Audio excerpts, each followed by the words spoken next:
Lalaki nahalungkat ang kanyang almost expired na lotto ticket. Ang lotto ticket, nanalo pala.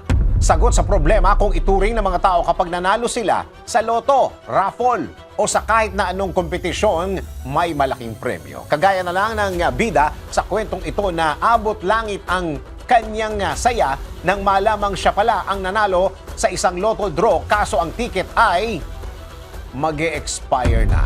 Pumayag kaya ang Gaming Commission na maklaim pa ng bida ang kanyang premyo? Ito yung kwento.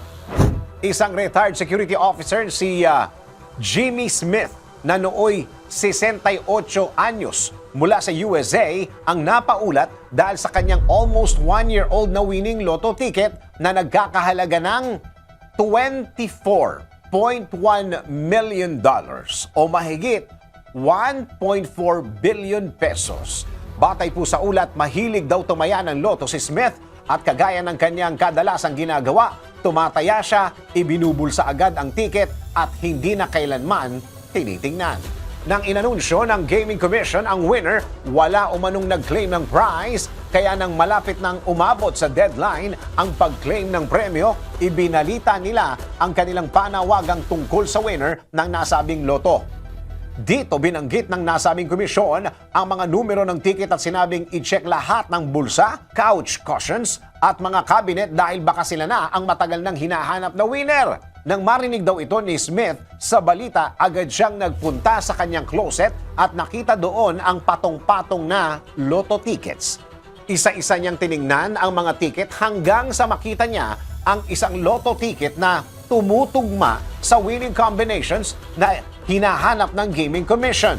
Saglit pang hindi makapaniwala si Smith at paulit-ulit na sinuri kung namamalikmata lang ba siya o hindi. At mas lalo siyang kinabahan nang malaman na 2 araw na lang at mag-e-expire na ang pag-claim ng premyo.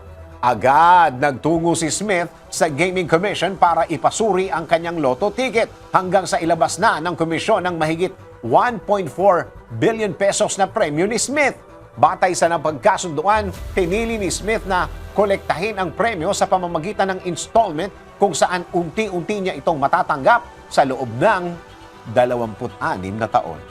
Ikaw, sisimulan mo na bang i-check ang lahat ng pwede mong paglagyan ng lotto ticket at tingnan kung baka lucky winner ka na pala? DWIZ Research Report.